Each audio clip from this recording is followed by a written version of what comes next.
après le certificat d'études que j'ai passé dans mon village, il n'y avait pas de collège au village à l'époque. Maintenant, il y en a. Mais dans les années 80, il n'y en avait pas. Donc, je suis d'abord partie dans 2 familles d'accueil à Foundiougne. C'est à quelques kilomètres de mon village. En pirogue, on allait. Hein. Donc, on mettait 7 heures en pirogue. Mais je ne vous dis pas, je ne sais pas combien de kilomètres. Mais dans ma tête d'enfant, c'était très loin. Donc, j'ai habité dans une famille d'accueil là-bas. Et ça ne s'est pas trop bien passé. Après, je suis allée à Sokone. Bon, avant Sokone, j'étais dans un autre petit village. Je faisais 7 kilomètres à pied pour aller à l'école. Et après, comme c'était trop dur là-bas, l'année suivante, on m'a changé. Je suis allée à Sokone, dans le Saloum. Et je suis restée 2 ans à Sokone pour le collège. Et puis, après, je suis tombée très malade. Oui, alors, donc, et comme j'étais paralysée, tout ça, on m'a ramenée au village. Et quand j'étais guérie, j'ai préféré encore continuer. Je suis partie à Mbour, sur la petite côte sénégalaise. Donc Mbour, M-B-O-U-R. Et j'ai fait là-bas le reste de mon collège. Et j'ai fait le lycée là-bas. Et j'ai fait mon bac là-bas. Puis ensuite, je suis partie à Dakar à l'université. J'ai gagné mon premier salaire. J'avais 12 ans et demi en Gambie, à côté du Sénégal. Je suis partie travailler là-bas à l'été. Et depuis, j'ai travaillé tout le temps pour mes études. Voilà. Des petits boulots au ménage, garder des enfants, piler du mil pour des gens qui payent, chercher l'eau à la fontaine publique, marchande de poissons. J'achète du poisson au port de pêche de Mbour et puis je vends en porte-à-porte. Des cacahuètes, comme ici. J'ai fait des tas de petits boulots. J'ai même travaillé dans un service d'hébergement du D160 de l'armée française à Dakar. Je faisais aussi des ménages dans une espèce d'hôtel. Non, j'ai travaillé tout le temps. Et puis c'est en 1994 que je suis venue en France. Et j'ai continué les études de lettres à Strasbourg. J'étais mariée à un Alsacien, un Français que j'avais rencontré au Sénégal. Et comme je dis dans tous mes entretiens, c'était une erreur de casting parce que je suis tombée dans une famille qui ne voulait pas de noirs. Donc ça a duré que 2 ans, il est parti et puis moi je suis restée et j'ai continué mes études là-bas. Moi j'étais une femme de ménage en Alsace pendant 6 ans et j'en ai pas honte. Parce que j'ai fait femme de ménage comme d'autres pouvaient faire ingénieur ou diplomate ou professeur. Vous savez pourquoi? Parce que c'est la même démarche de gagner sa vie honnêtement. Si j'avais été voleuse ou prostituée, peut-être que je n'oserais pas dire. Mais je considère que j'ai refusé tout ce qui, pour moi, n'était pas moral. J'ai accepté de vendre ma sueur pour vivre. Donc, je ne dois rien à personne. Quand je suis femme de ménage ou quand je suis écrivain, je parle à tout le monde de la même manière, c'est-à-dire les yeux dans les yeux. Parce que être femme de ménage, ça me permettait de régler mes problèmes sans quémander. Je ne voulais pas le RMI en France, le revenu minimum d'insertion. On donne aux pauvres, on les aide. Quand on a l'habitude de quémander, de dire merci, on finit par perdre sa dignité humaine. J'ai refusé ça. Je préférais être une bête de somme, un âne, travailler dur, parce que travailler dur me permettait d'être consciente qu'en tant qu'être humain, j'assumais ma responsabilité vis-à-vis de moi-même. Il était à moi de trouver comment vivre et avec quoi. Maintenant, ce qui me choquait, c'est que quand vous faites des ménages, les gens y pensent, certaines personnes pensent que vous êtes à peine plus intelligente que le balai. Parce que c'est vous qui bougez le balai, donc... Et ils pensent que vous êtes vraiment comme... surtout, vous êtes noire, vous êtes femme de ménage, donc forcément, c'est parce qu'elle est idiote, cette fille. Et quand vous avez besoin de gagner votre pain, vous ne pouvez pas tout de suite tout dire. Donc, qu'est-ce que vous faites? Comme quand j'étais petite et qu'on n'a pas droit à la parole, on regarde, on analyse, on observe, on compare. Et en écrivant, j'ai voulu mettre l'absurde jusqu'au bout. C'est-à-dire quand les gens sont capables d'une certaine bêtise, ce n'est pas la peine de rectifier tout de suite. Il faut les laisser aller jusqu'au bout de leur bêtise. Quand ils cognent au mur, ils reviennent tout seuls et ils respectent. Il y a dans le visage de l'emploi et puis Cunégonde à la bibliothèque, il y avait un patron, quand j'arrivais, il disait « Ah, Cunégonde est arrivé !» Et Cunégonde, c'est un personnage horrible de Candide de Voltaire. Et il disait ça pourquoi? Parce qu'il pense que je ne pouvais pas comprendre la référence littéraire. Et un jour, on s'est réellement croisés à la Bibliothèque nationale de Strasbourg. Et c'est seulement là qu'il a compris que je faisais des études de lettres et que quand il disait ces mauvaises choses, j'étais tout à fait capable de comprendre. Et ce jour-là, ce n'était pas moi qui étais l'idiote, c'était lui l'imbécile. Mais je préfère le rire. C'est que la colère, elle suffoque tout. La colère, elle étouffe les idées. L'humour, ça permet aux idées de s'ouvrir, de s'épanouir et d'aller jusqu'au bout. On peut sourire et réfléchir en même temps. Je préfère ce rire caustique, d'ailleurs, un peu comme dans Candide de Voltaire ou chez Marivaux. Les imbéciles disent toujours la vérité chez Marivaux. Voilà, ce sont les idiots qui ont compris. Mais ils savent tellement que la vie là, ça ne vaut pas la peine. Ça ne sert à rien de cogner les murs, il faut y aller tranquillement. Vous savez, quand je suis arrivée à Strasbourg, il y a une chose qui m'a frappée, c'est que j'ai trouvé que c'était une région avec une identité très marquée, comme mon île pouvait l'être au Sénégal. Parce que dans mon île, ce sont des îles du Sine Saloum. Et Niodior, c'est un petit village où tout le monde est sérère, tout le monde est musulman, et tout le monde se connaît, et on vient pratiquement tous des mêmes tribus, des mêmes clans. Et là-bas, quand on arrive dans cette région, on voit tout de suite que les gens ne vivent pas comme à Dakar. Vous allez dans la région qui est à côté, vous sortez de Fatick, vous allez à Diourbel ou dans la région de Thiès, le mode de vie n'est pas du tout pareil. Parce que c'est une culture, ce sont les insulaires, des pêcheurs, des hommes de la terre, avec une espèce d'attitude face à la vie qu'ils pensent être les seuls à posséder. Donc ils s'identifient comme ça, c'est un noyau dur. Vous arrivez en Alsace, c'est une région qui a été française, allemande et puis française enfin. Et vous avez des gens qui parlent un dialecte mélangé avec de l'allemand et du français. Ces personnes-là, quand ils sont devant d'autres Français, ils sont conscients d'avoir une culture à part, ne serait-ce qu'avec cette identité historique qui est hybride. Ça fait encore un noyau dur à côté, exactement comme ce que je connaissais dans mon village. Donc à ce titre-là, j'ai toujours été alsacienne en étant insulaire du Sénégal, ou à ce titre-là, je suis toujours insulaire du Sénégal en étant alsacienne, et la compréhension est la même. Et dans le rejet comme dans l'acceptation. Les insulaires rejettent beaucoup tout ce qui est différent parce qu'il faut le temps d'apprendre à découvrir l'autre. En Alsace, ils rejettent tout ce qui est différent parce ils prennent le temps de découvrir avant de faire confiance. Et ça ne m'a pas posé trop de problèmes parce que je connaissais déjà. Est-ce que vous devenez, à force de vivre à Strasbourg, strasbourgeoise, quel est votre rapport à cette ville? Je pense qu'il y a déjà les souvenirs que j'ai pu vivre là-bas qui étaient douloureux, mais il y a aussi le souvenir des études accomplies là-bas. Donc, et les études, c'est une étape importante dans la vie de quelqu'un. On rêve son destin, on ne sait pas vraiment qu'est-ce qui va arriver, mais on y croit et on continue. Donc il y a la satisfaction d'avoir fait les diplômes jusqu'au bout. Enfin, ce côté, je termine. Mais les villes, pour moi aussi, c'est des visages. Je pense que quand on pense à une ville, on pense à des visages.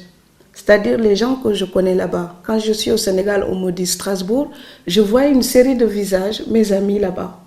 C'est ça aussi Strasbourg pour moi. C'est une ville magnifique, mais elle est surtout magnifique parce qu'il y a des gens que j'aime là-bas. Et Paris, quelle est votre impression de Paris? Elle est gigantesque déjà. Moi, je suis une villageoise. Je suis née sur une toute petite île. C'est vraiment 15 km sur 5. On se connaît tous. On peut faire tout le village à pied. Et moi, à Paris, je me perds. Parce que je n'ai aucun sens de l'orientation. Et puis, je suis toujours dans ma tête en train de rêver à quelque chose. Donc, j'oublie où je vais, comment je suis venue. Je n'aime pas le métro. Donc Paris, pour moi, c'est une ville magnifique pour visiter maximum une semaine. Donc je vais souvent là-bas pour le travail et les fois où j'y vais pour moi-même, je ne reste pas plus d'une semaine parce que après une semaine, j'ai le sentiment d'être perdue dans le monde. Parce que c'est énorme. Je trouve que ce n'est plus une ville à dimension humaine. C'est une mégapole, vraiment énorme. Et Strasbourg, l'avantage que j'ai encore à Strasbourg, c'est que c'est une ville qui est grande pour qu'on puisse y trouver tout, les bibliothèques, les théâtres, l'opéra, les concerts. C'est très vivant, mais en même temps, c'est pas trop grand. Donc ça reste encore à taille humaine. Donc maintenant, vous êtes française. Oui, franco-sénégalaise, j'y tiens, les deux. Oui, oui, oui. Toujours les deux, oui. Quand on vous pose la question, vous dites... Je dis toujours franco-sénégalaise. Franco-sénégalaise. Oui. Est-ce qu'on peut le dire dans l'autre sens, sénégalo-française, ça marche pas? Ah ben si, c'est une relation de transitivité. En littérature, l'un peut se mettre devant ou après, c'est pareil. Oui. Mais quand je suis au Sénégal aussi, ils disent sénégalaise, je leur dis, c'est plus dur d'ailleurs de le rectifier là-bas. Parce qu'eux, ils disent sénégalaise, je dis franco-sénégalaise. Parce que je suis sénégalaise, mais je ne renie pas ce que l'autre culture m'a donné aussi. Parce que je respecte. Donc je suis vraiment franco-sénégalaise. Et quand je suis ici, qu'ils me présentent dans des villes en Europe et ils disent écrivain française, je dis non, franco-sénégalaise. Parce que si je n'avais pas été franco-sénégalaise, mes livres n'auraient pas la réalité qu'ils ont, ce que je dis là-dedans.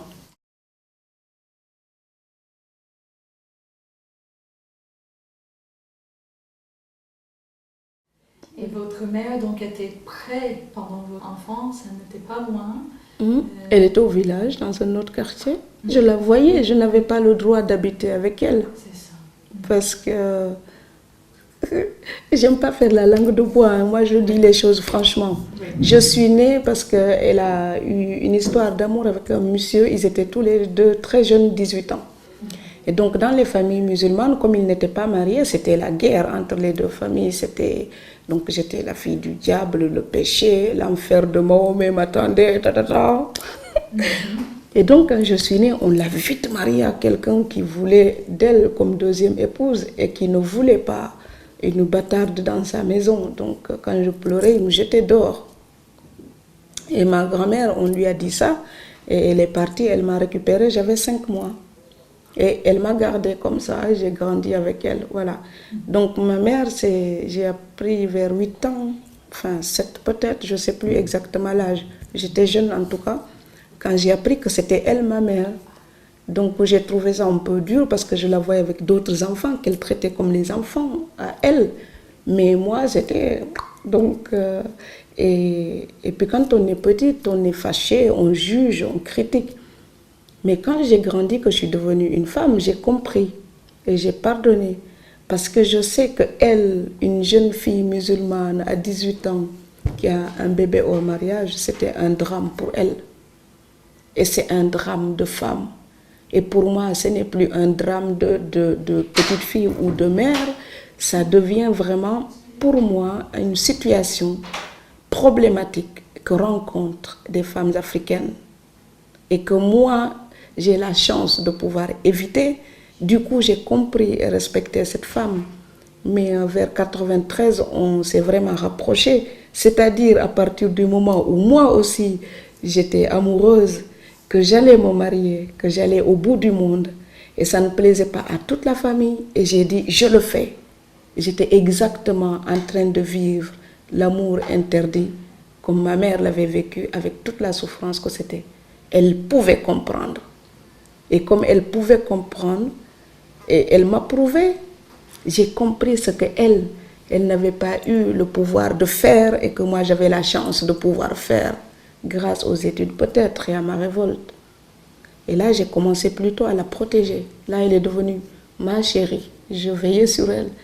Et c'est pour ça, dans la dédicace, je lui dis donc à ma mère, à ma sœur d'Afrique, avant d'être une mère, c'est d'abord une femme. C'est ma sœur africaine.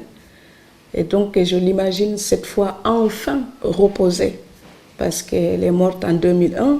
J'imagine que dans sa vie de femme musulmane, avec tout ce qu'elle avait sur les épaules, parce que j'étais vivante, j'étais une erreur visible. Elle a souffert tout le temps pour cette honte-là, même si elle m'aimait après, et il y avait quand même un regret. Et je vivais, elle vivait. Il fallait que l'une de nous meure pour que l'autre vive. Donc elle est morte, maintenant je vis. Mais je vis pour écrire ma liberté aussi et celle que je voulais pour elle. Donc c'est pour ça que je l'imagine maintenant enfin reposée. Parce que là où elle est, on ne peut plus lui faire des reproches. Mais je l'imagine en train de prendre du thé avec Mahomet et Simone de Beauvoir. Parce que j'imagine qu'avec tout ce qu'elle a vécu au nom de l'islam, tout ce qu'on lui a fait au nom de l'islam, quand elle va aller raconter ça à Mohamed, elle va pouvoir lui demander si les hommes avaient le droit de lui faire vivre ça au nom de l'islam. Il faudra que Mohamed réponde. Et peut-être que Simone de Beauvoir sera une très bonne avocate pour ma mère. Et est-ce que vous avez fait la connaissance de votre père? Oui, je le connais bien. Ah bon? Oui, il paraît que... Enfin, je l'ai connu à 14 ans. Oui, oui. Donc... j'ai découvert une nouvelle de vous, les loups de l'Atlantique. Ben voilà, il paraît que quand il est venu la première fois au village me voir, les hommes le cherchaient pour lui casser la gueule. Et moi, j'étais petite, mais je faisais toujours des cauchemars. Je disais à ma grand-mère, mais je rêve, il y a un monsieur, il court devant moi, et il y a des gens pour taper. Et j'ai peur quand je rêve ça. Et elle me disait toujours, t'inquiète pas, t'inquiète pas. Et un jour, vers mes 20 ans, elle m'a dit, ce n'est pas un rêve. C'est que tu te souviens, quand ton père il est venu, tu avais 4-5 ans, tu as vraiment vu ça, c'était comme ça.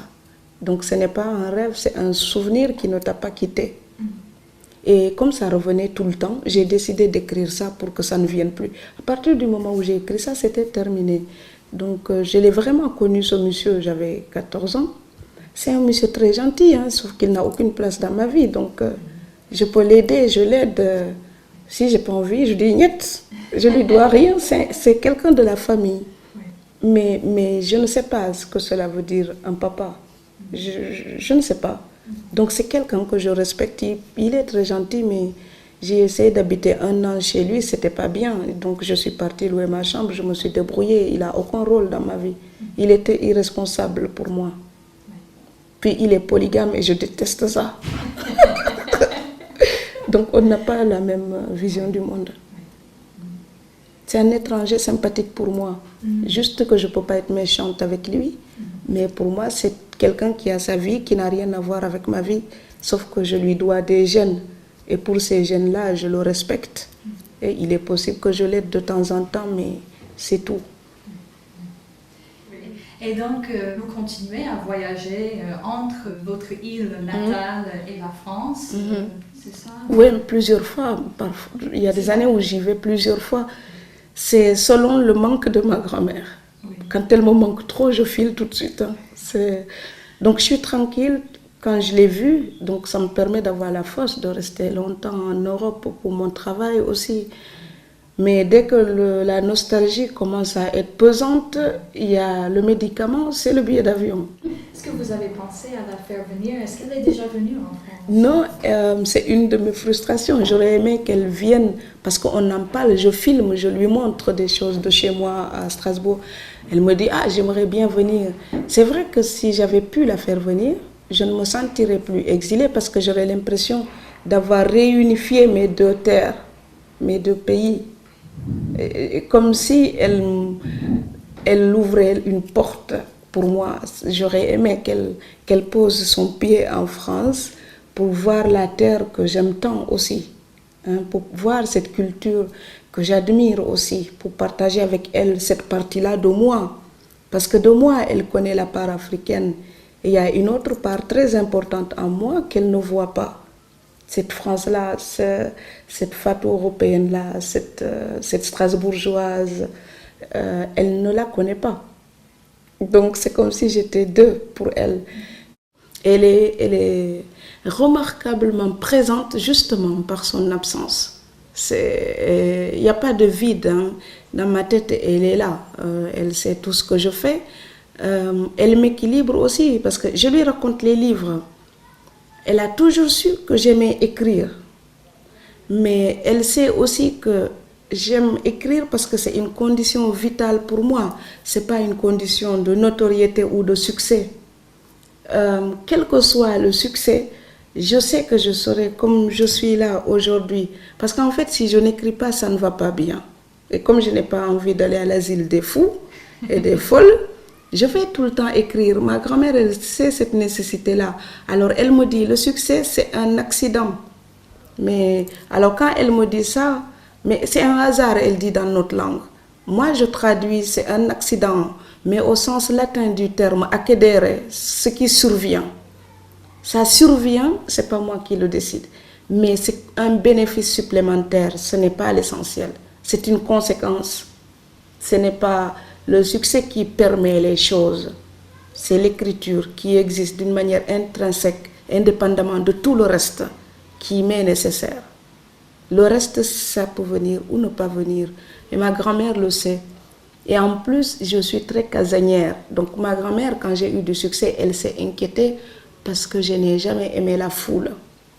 Parce que je suis dans la vie une fille très rangée. Je peux rester 2 semaines dans mon appartement, je descends juste pour prendre le courrier. Et je m'enferme et je travaille.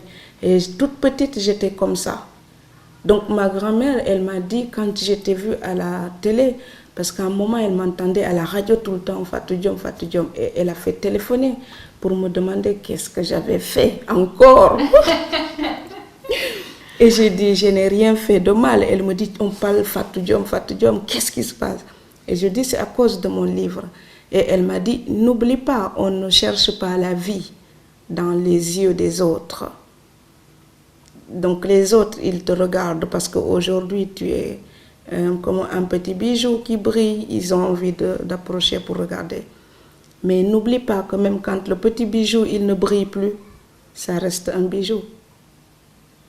Donc je pense qu'elle m'aide, qu'elle me guide à sa façon. Et elle est la première à être au courant de ce que j'écris. Je lui traduis tout avant la publication. Maintenant, j'enlève les impolitesses. Quand je dis quelque chose de très sexuel, par exemple, je lui dis, mais d'une manière plus soft. Mais je lui dis quand même. Par exemple, pour la cathédrale de Strasbourg, tout ça, je lui ai dit. Et je dis, voilà, c'est comme un homme qui s'est préparé pour attaquer le ciel. Elle a ri, elle m'a dit, oh, le bon Dieu, il va te punir.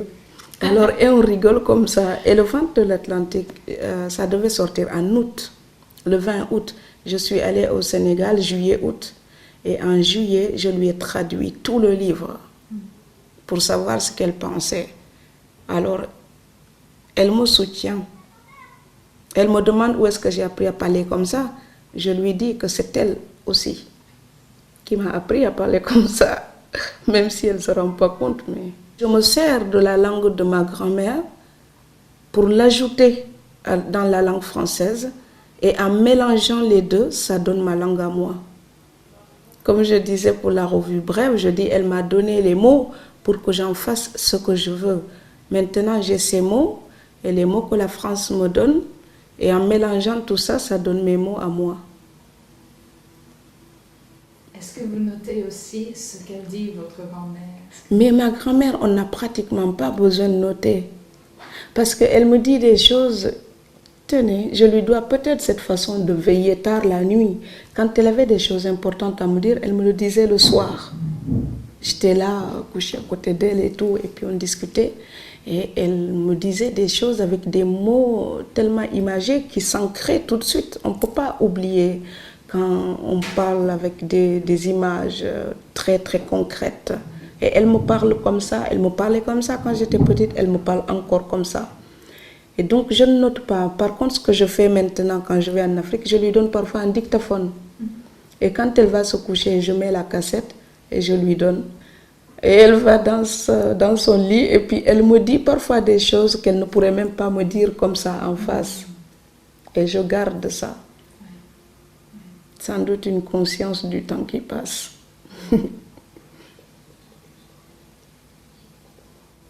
Et vous parlez en quelle langue? En sérère. Oui, c'est ma langue maternelle. Mais elle parle d'autres langues. Elle parle manding, elle parle wolof, elle parle peul aussi. Et moi, elle m'a appris aussi, je parle ces langues-là aussi. Oui. Mais quand on discute, on parle surtout en sérère. Oui.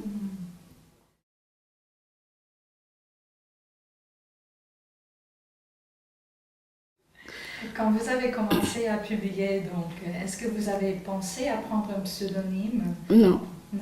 jamais. Parce que La vie, elle est trop courte. Et comme on parlait tout à l'heure de questions de femmes et d'identité, elle est trop courte pour penser des choses et ne pas oser l'affirmer. Elle est trop courte pour jouer à cache-cache. Parce que la société, elle joue suffisamment à cache-cache. Moi, quand j'étais petite, j'ai vu les adultes mentir, tricher. J'ai vu mon destin compliqué pour des histoires de naissance, pour les bêtises des adultes. Derrière chaque adulte ou devant chaque adulte, il y avait un masque. Et quand j'étais petite, j'ai vu parfois ce qu'il y avait derrière. Et quand, en tant qu'enfant illégitime, j'ai grandi plutôt cachée. Donc j'ai rêvé toute ma vie de pouvoir dire « je suis là, je suis moche, peut-être la fille du diable, peut-être tout ce que vous détestez, mais je suis là et il faut faire avec. » Parce qu'il faut que moi-même j'accepte d'être là si je veux faire accepter aux autres ce que je suis. Donc jamais de pseudonyme. Et aussi je soulève des sujets où parfois certains peut-être ne veulent pas. Et moi, le côté un peu marginal que j'ai toujours eu me permet de dire exprès. Et puis c'est important parfois de dire, je le dis haut et fort parce que j'en ai les preuves, parce que je l'ai vécu. Quand on se cache, on dit quelqu'un a dit que, mais il n'y a personne pour prouver. C'est important parfois de dire et d'assumer. Absolument. Et quel est votre rapport à votre nom? Je l'aime beaucoup maintenant. Quand j'étais petite, c'était pesant. Parce que mon père n'étant pas de ma région et que je suis un accident de bisou. Et quand on disait Fatou Diom, dans la classe, les enfants ils riaient et puis ils se moquaient et puis ils disaient les choses qu'ils entendaient leurs parents dire. C'est une étrangère, son père est venu de je ne sais pas où. Et donc c'était un poids parce qu'on a envie d'être comme tous les enfants. C'était un poids jusqu'à ce que mon instituteur et puis ma grand-mère m'expliquent le sens de mon nom de famille et que chacun avait le droit de porter le nom de son père et que ce n'est pas une tare et puis je ne l'ai pas choisi et puis c'est comme ça, c'est un factum, ça existe, point. C'est le soleil, il se lève, pourquoi il se lève? Je ne me le demande pas, le soleil est là. Donc mon nom, c'est ce père-là, avec ce nom-là. Pourquoi c'est lui? On ne m'a pas demandé de choisir. Alors j'accepte, je m'appelle Fatou Diom. Ça veut dire fierté, dignité, machin. Alors quand on est enfant, il ne faut pas avoir une mauvaise note en classe, hein, parce que c'est la blague à 2 francs. Et le professeur qui dit « Ah, mais quand on s'appelle Diom, on n'a pas le droit d'avoir une note aussi mauvaise. » Ça arrivait parfois. Donc ça encourage aussi pour travailler, pour rester digne. Vous mettez aussi en scène votre personne. Il y a des commentaires sur le corps, hein, sur différents aspects du corps. Et je me demandais quel effet ça vous fait de voir votre corps mis en scène comme ça. Mais c'est pas moi, c'est n'importe quelle fille africaine. Parce que les Africaines, elles ont les fesses cambrées. C'est pour ça qu'on peut porter nos bébés sur le dos, ils ne tombent pas, ils sont sur leur fauteuil. Ce n'est pas moi. Oui. Le jeu autobiographique, c'est une porte ouverte vers les autres. C'est parce que je vous regarde que je peux me positionner en face et dire, moi, je ne suis pas Alison. Mais c'est parce que je suis Fatou que je suis consciente que Alison existe. Et qu'est-ce qui me ressemble avec Alison? Donc quand on dit « je », c'est une manière de partir juste d'un point de départ et puis on continue vers les autres. À un moment donné, je ne parle plus de moi. Je parle de toutes les personnes qui peuvent se reconnaître là-dedans. Et c'est aussi peut-être pour enlever un certain complexe des filles africaines. Vous savez, il y a eu des documentaires où on voit des filles africaines qui se mettent des crèmes sur la peau pour se blanchir. Vous avez des filles africaines qui font des régimes pour devenir comme ça, comme les top modèles. Enfin, non, on est cambré, on a des petites joues, ça fait des trous quand on sourit et nos fesses sont rebondies dans nos jeans. Mais c'est sublime. Donc il faut que les gens apprennent à respecter leur nature. Pendant l'esclavage, on avait fait une hiérarchie des races. Mais se mettre à se métamorphoser pour ressembler à une race, à une présence physique qui n'est pas la nôtre, c'est un complexe et c'est une affirmation des thèses coloniales, esclavagistes, tout ça. On n'a pas à faire ça, on a juste à accepter de vivre ce qu'on est. Et c'est pour ça que je commence, j'aime bien parfois mettre la fille africaine comme ça en scène et je la décortique et je regarde ses fesses et ses joues et ses dents. Et je parle d'elle comme quelque chose qu'on a envie de voir, de toucher. Parce que on est d'abord des objets de la nature. Nous sommes d'abord une partie de la nature. On ne change pas la nature, on la respecte. Même quand c'est un corps. Et c'est dur d'accepter l'image. Je ne suis pas Naomi Campbell, mais elle n'est pas moi non plus. Donc, comme il y a des visages imposés, il y a des statuts de l'être. Et en fait, c'est pas très difficile de paraître quelque chose. Moi, j'ai pas envie justement de paraître quelque chose. J'ai vraiment envie d'être toutes les mochetés que je suis, mais toutes les joliesses que je peux être. Et c'est très difficile d'être franche vis-à-vis de soi-même tous les jours. Il y a des jours où je me regarde dans la glace le matin, je me trouve vraiment horriblement moche. Ah, je me dis, c'est grave, à 70 ans, tu ne seras pas pire. Hein. Là, c'est déjà gâché. Et puis, je ne sais pas pourquoi, il y a des jours, je me lève, je me fais un grand sourire et je me dis, tu n'es pas la plus belle des filles, mais tu es remarquablement bien dans ta peau comme tu es. Donc, ça dépend. Mais dans l'absolu, j'aime pas cette tête-là. Elle n'est pas vraiment moi. Moi, c'est dedans. Moi, c'est une page de texte.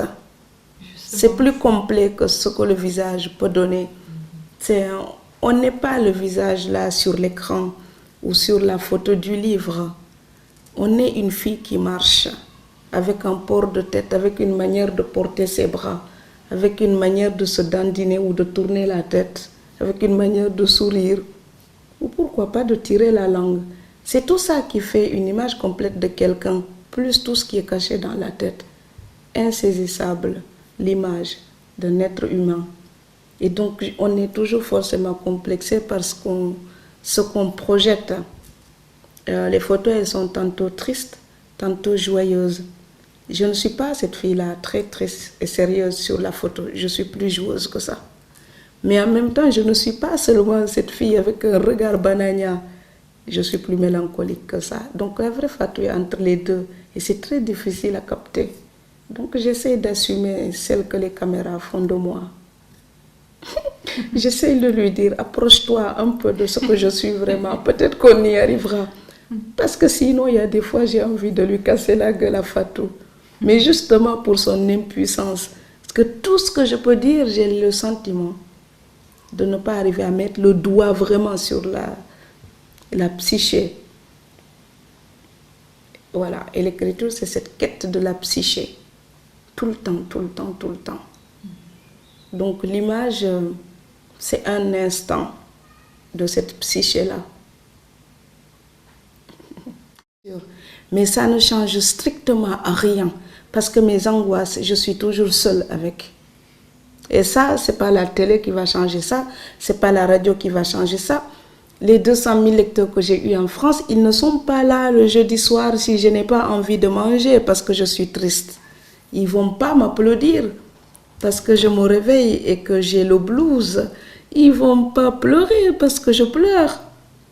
Mais en même temps, ils ne peuvent pas me donner les réponses ou satisfaire tout ce qui m'a manqué dans ma vie et qui me pousse à écrire. Et ces choses-là, je suis absolument seule avec. Et ce sont des interrogations qui continuent et j'irai même plus loin. J'aime beaucoup être avec les gens. Je viens d'une culture qui est communautaire avec la famille, le clan. J'aime beaucoup ce côté accompagnement d'humanité. Mais la vie là, elle ne va pas me tromper. Je sais que même quand on est super entouré avec une famille pléthorique, on est quand même fondamentalement seul dans la vie. Et dans mon histoire à moi, je pense que j'ai toujours été très seule. Mais vraiment, c'est un sentiment que je n'arrive pas à enlever. Même dans mes plus grandes joies, il y a un fond de mélancolie, comme pourrait dire Molière. Dans les grands moments de bonheur ou d'intense joie, il y a toujours le sentiment du malheur ou de la perte de quelque chose. Je sais ce que je n'ai pas eu. Et ça, le succès ne peut pas me l'enlever et ne peut pas me le donner.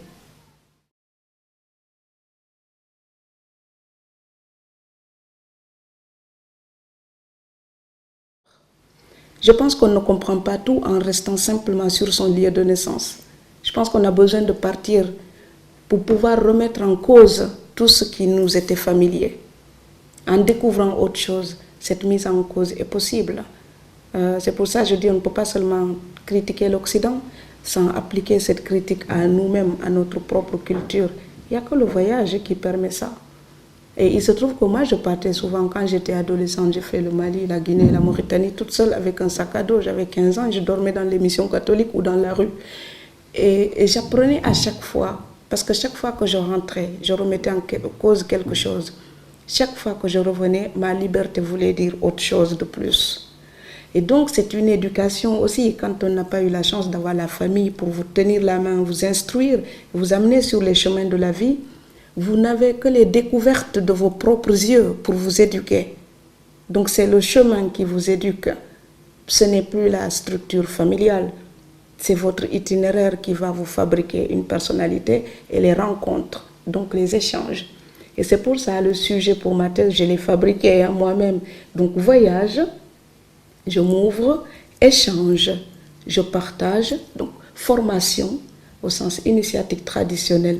Je découvre, j'apprends, je mûris. Donc les voyages restent toujours quelque chose d'essentiel dans ma vie parce que j'ai le sentiment de grandir comme ça. Je n'ai pas pu franchir les étapes au niveau familial pour voir une petite fille de 5 ans, on lui parle comme ça j'ai su avec ma grand-mère. À 13 ans, on me parlait comme ça, on me demandait de faire ça, on m'apprenait ça je sais. Mais à partir de 13 ans, c'est un fossé noir. Donc, je ne sais pas ce qu'on apprend aux adolescentes, aux femmes mûres, aux machins.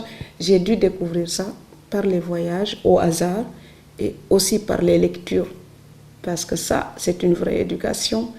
Et on apprend aussi que quand on dit sexe, on ne dit pas forcément sexe. Ça signifie autre chose. Et je ne le dis pas pour une vulgarité. Je le dis pour dire qu'il y a une façon d'être franche avec les choses, pour les vivre naturellement, pas dans l'hypocrisie. En Afrique, il y a des enfants partout. Et on ne sait pas comment on les fait puisqu'on ne parle pas de sexe. Donc je trouve ça bête. Et à un moment donné, il faut accepter que ça fait aussi partie de la vie. Si le sexe n'était pas aussi tabou, les filles qui ont des accidents en étant jeunes, qui ont des bébés, peut-être qu'elles ne feraient pas ces erreurs-là parce qu'on les formerait, on leur expliquerait avant. Donc leur faute, c'est une faute sociale. Une société qui n'éduque pas sur le sexe rend des gens victimes du sexe. C'est pour ça que parfois, moi, la fille illégitime et la fille musulmane, parfois, j'ose dire exprès sexe. Alors et après. Et moi, je suis amoureuse de la langue française parce qu'elle a plein de nuances, elle a plein de musique, elle a des subtilités. Je pense que ce que nous disons, les sujets que nous abordons peuvent être intéressants. Mais ce n'est pas seulement le sujet qui compte, c'est la manière de raconter une histoire. Finalement, une histoire de femme de ménage. Au XVIIe siècle, il y avait le journal d'une femme de chambre. Qu'est-ce que je peux raconter de plus important que ce livre-là? Ça a déjà été fait. Tout ce qu'on raconte, ça a déjà été raconté d'une manière ou d'une autre par des gens. Et c'est notre façon de raconter ça qui est intéressante. Et c'est la langue qui le permet. Et moi, j'aime bien la citation justement de Marguerite Yourcenar, puisqu'on est chez elle, dans les mémoires d'Adrien. Elle dit, quoi qu'on fasse, on reconstruit toujours le monument à sa façon, enfin à sa manière. Mais c'est déjà beaucoup de n'employer que des pierres authentiques. En jouant avec la langue française, on arrive à se fabriquer toujours des phrases authentiques. Il suffit de mettre des mots, de les changer de place selon son tempérament à soi pour sortir une langue française qui nous est personnelle et qui dit nos émotions à nous, même si le sujet a été déjà 100 000 fois traité. Je pense qu'on n'invente rien de nouveau. Par contre, on invente notre propre manière de sentir et de dire.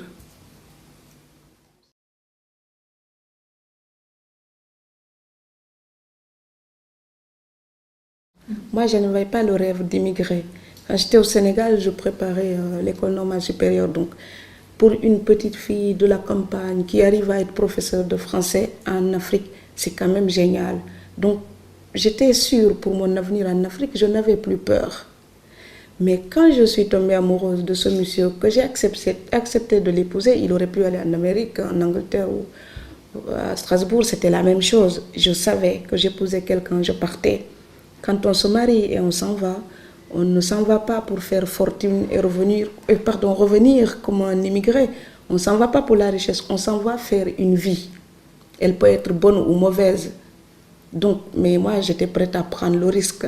Il s'agissait pour moi de construire une vie qui est à moi et qui n'est pas seulement ce que les autres voulaient qu'elle soit ou ce que les autres en pensent.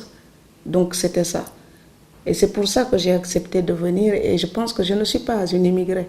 Je suis une fille qui s'était mariée pour faire sa vie en Europe. C'est différent.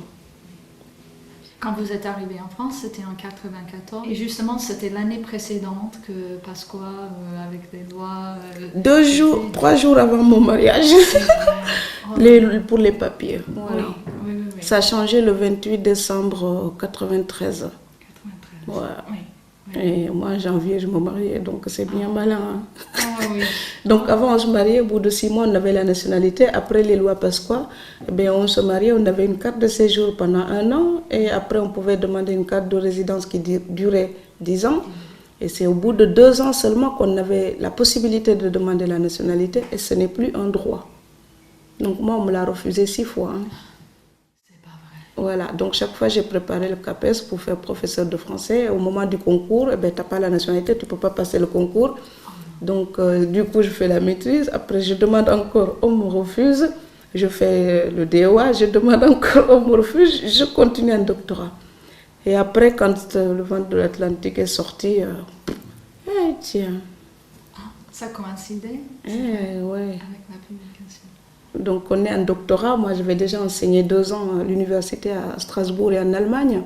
On n'a même plus envie de passer le CAPES pour aller enseigner au lycée. Et là, il n'y a pas de condition de nationalité pour enseigner à l'université. Ça, c'est incroyable. Oui, parce qu'on est moins nombreux. Oui. Donc ça aussi, c'est une injustice. Oui. Pourquoi on nous permet de passer les diplômes si on ne peut pas nous permettre de les utiliser? Il y a Sarkozy qui veut faire maintenant les immigrations choisies, il dit.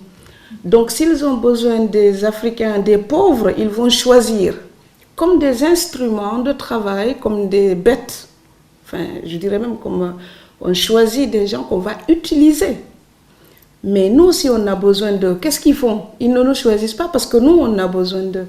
Et donc, je pousse, vous voyez ce que je disais, il faut pousser le raisonnement absurde jusqu'au bout. Quand ils auront besoin d'ingénieurs, de plombiers spécialisés avec un CAP ou un BEP, qu'ils auront besoin de restaurateurs, de cuisiniers diplômés, ce ne sont pas des Sénégalais ou des Burkinabés ou des Guinéens qui vont venir. Hein. Ils vont faire ça entre eux en Europe. C'est une façon de contenir l'immigration seulement au sein de l'Europe pour rejeter les autres. Je suis étonnée de voir que personne ne bouge pour l'instant et qu'on laisse faire. Moi, je suis comme une invitée ici, j'habite en France, mais il y a des gens qui revendiquent le fait d'être français pur sucre. Quand la maison brûle, j'ai besoin de les voir lutter avec moi. Donc j'avais des amis qui partaient faire les manifestations dans la rue pour moi.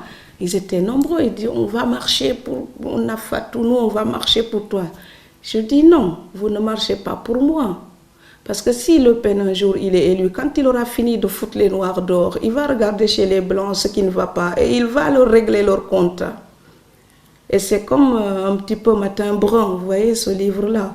On commence par un petit détail et après ça s'aggrave. Donc si vous ne réagissez pas tout de suite en tant que Français, il faut savoir que tout ce qui est préparé de mauvais, le pire c'est pour vous. Moi, je n'ai pas à marcher dans la rue.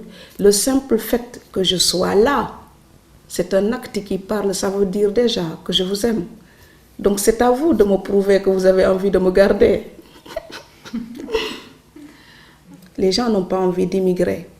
Ils ont envie d'aller vers une vie meilleure. Une vie meilleure, ce n'est pas forcément la France, l'Angleterre ou l'Italie. Une vie meilleure, c'est une abstraction. Si quelqu'un donne les moyens, pour arriver à vivre mieux sa vie, même en étant dans un petit village perdu en Afrique, les gens, ils sentent leur existence s'améliorer, ils n'ont plus envie de partir. On ne va pas chercher l'eau dans le puits du voisin si on a un puits dans sa propre maison.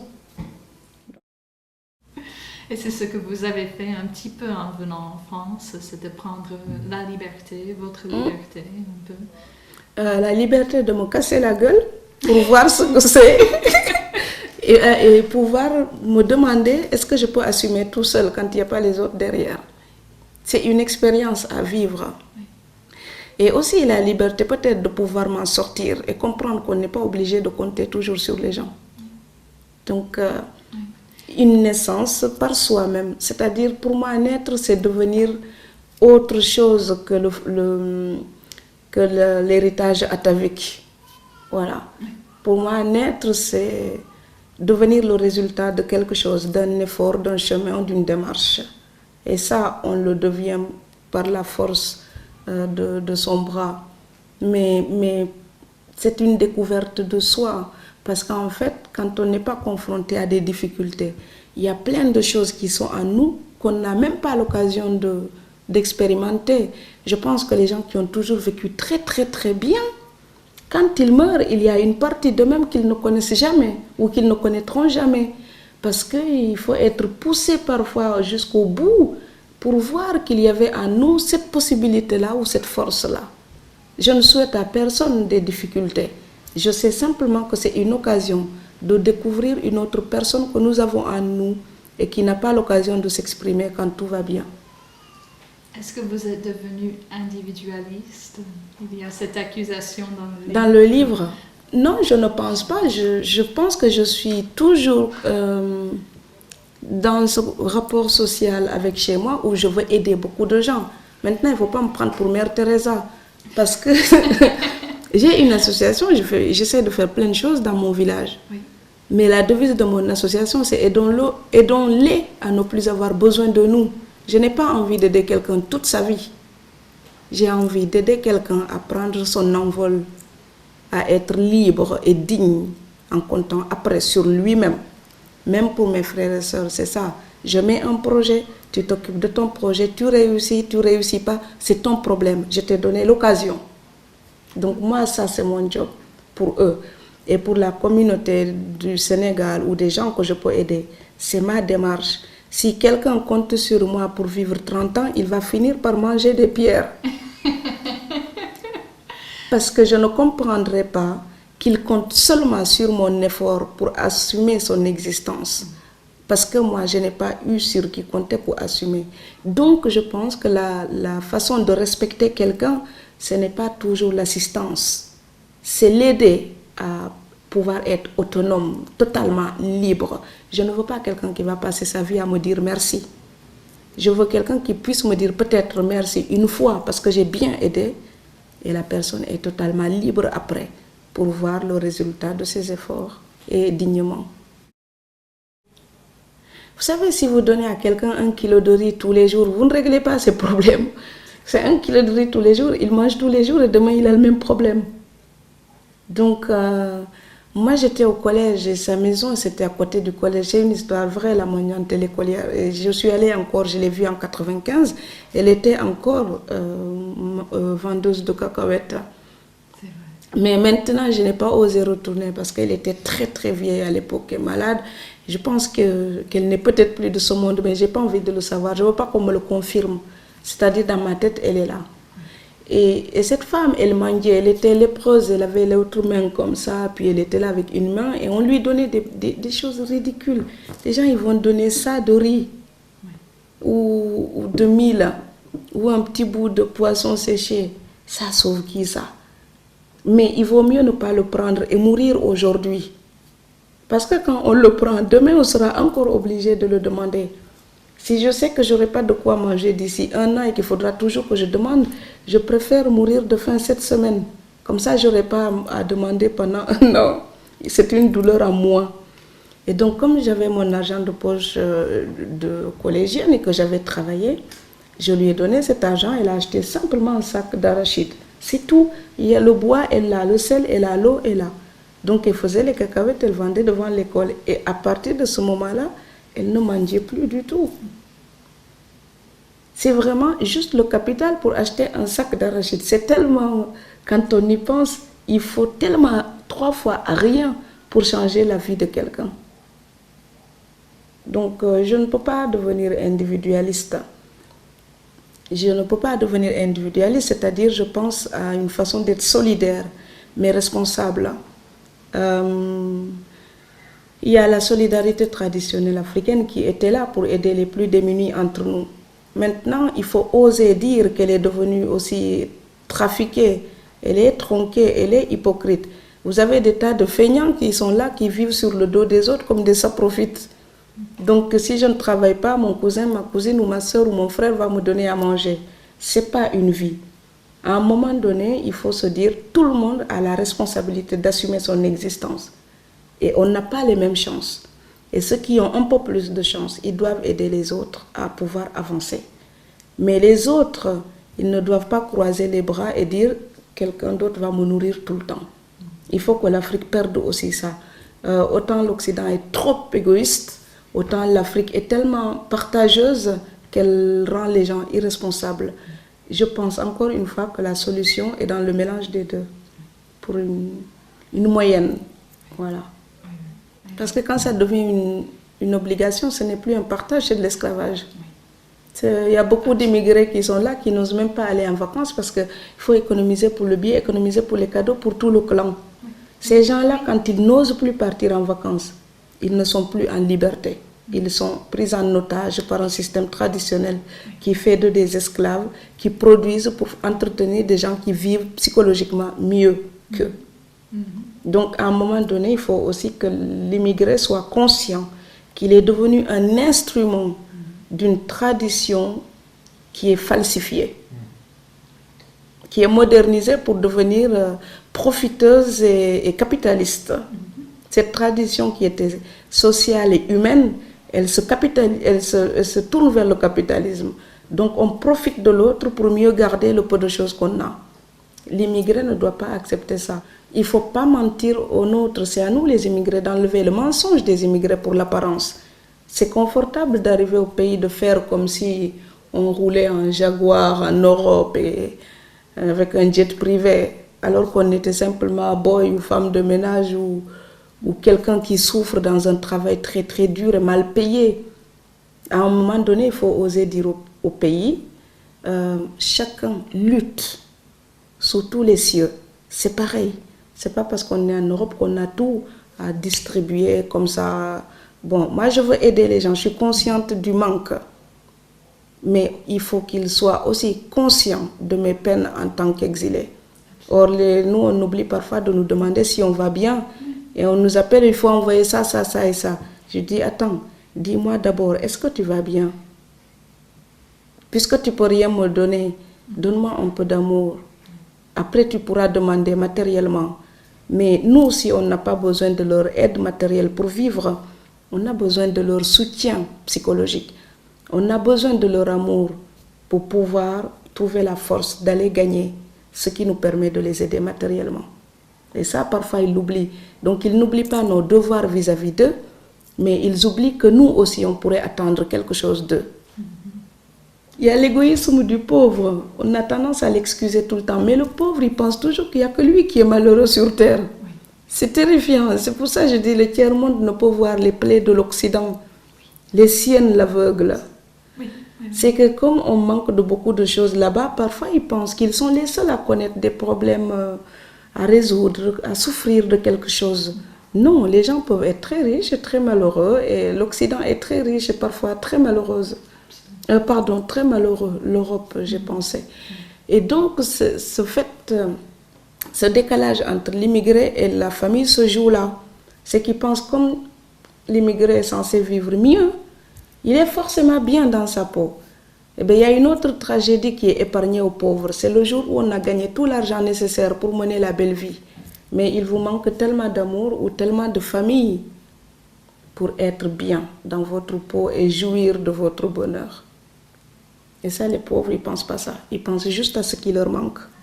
C'est peut-être une chance d'ailleurs.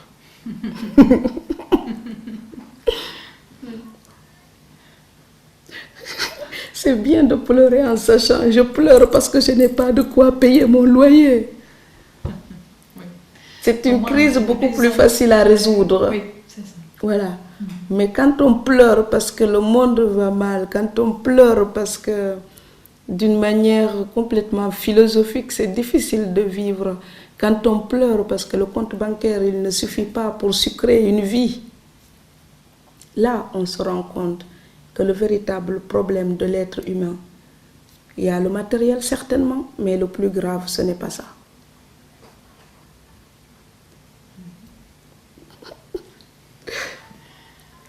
Et le syndrome postcolonial, ça continue.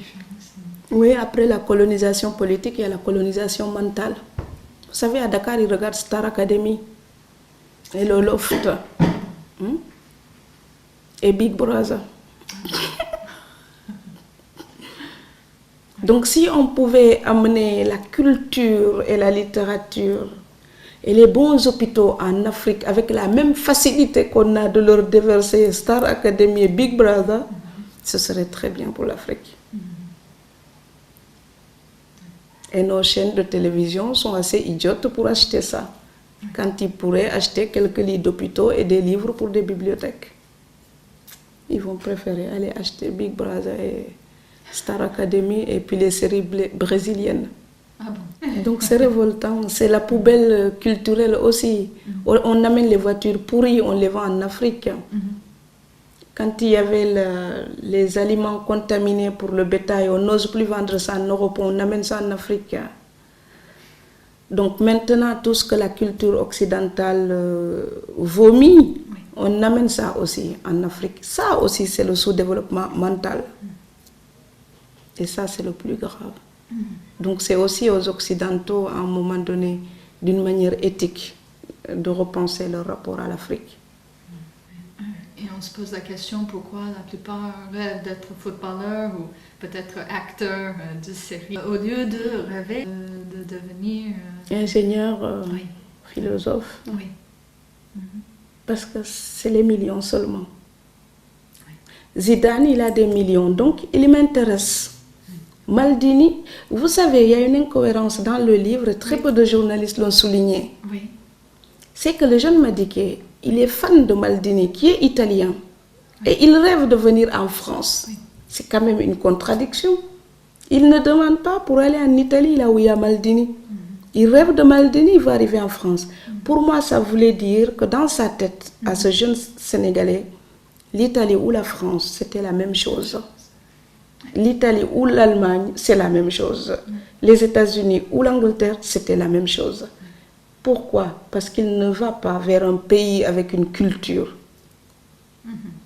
Il veut aller vers un lieu d'enrichissement possible. Et c'est ça la grande carence de l'immigré qui voudrait partir juste pour s'enrichir. C'est la pire manière d'aller vers une culture. Si je viens chez vous juste parce que vous avez un joli château, mais quand j'en aurai marre du château, je n'aurai plus besoin de vous. Par contre, si je viens chez vous parce que ce que vous pensez m'intéresse, je découvrirai tout ça et je découvrirai pourquoi vous aimez et pourquoi vous avez un château et pourquoi vous l'aimez. Ça m'apprendra aussi à regarder le château comme vous, à l'apprécier comme vous, mais en ayant toutes les raisons. Peut-être que vous pourrez me dire, partagez mon château.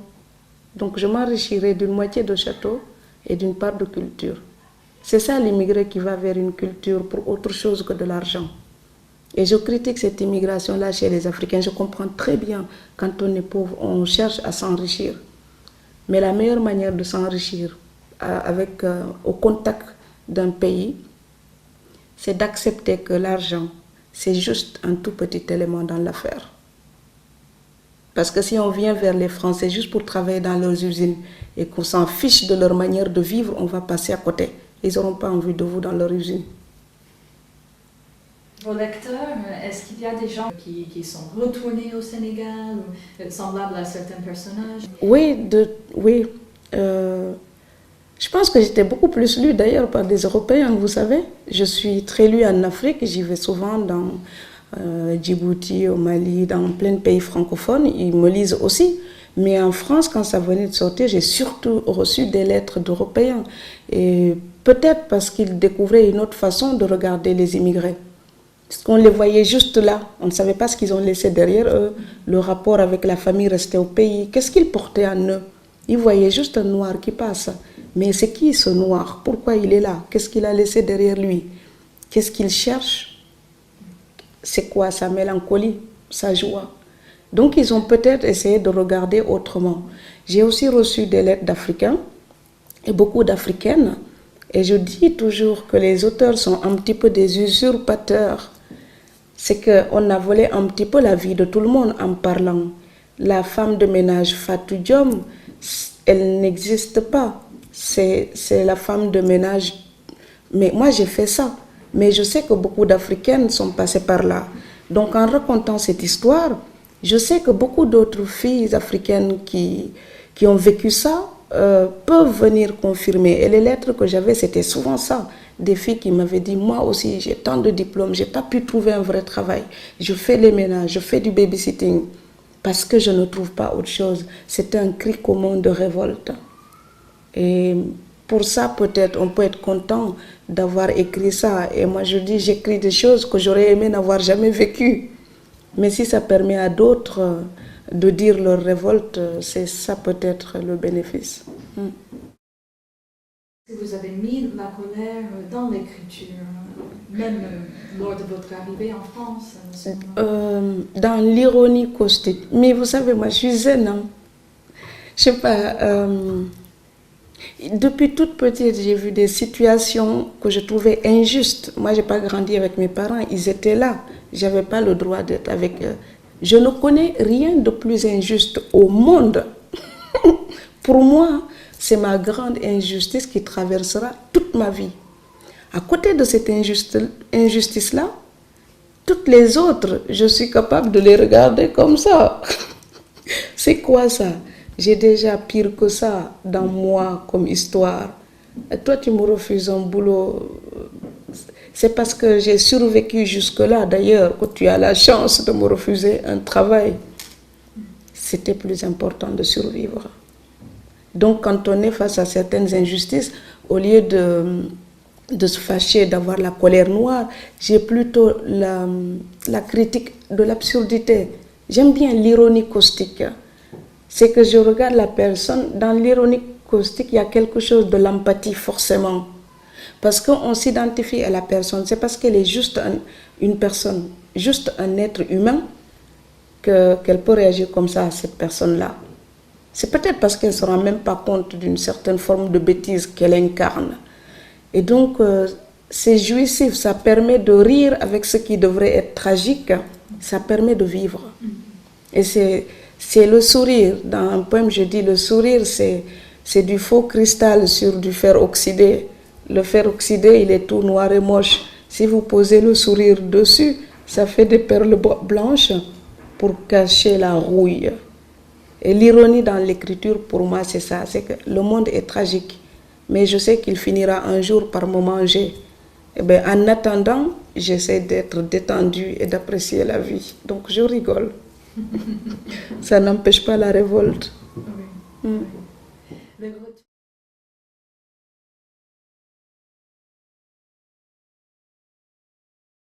Je ne sais pas, je suis une musulmane de gauche.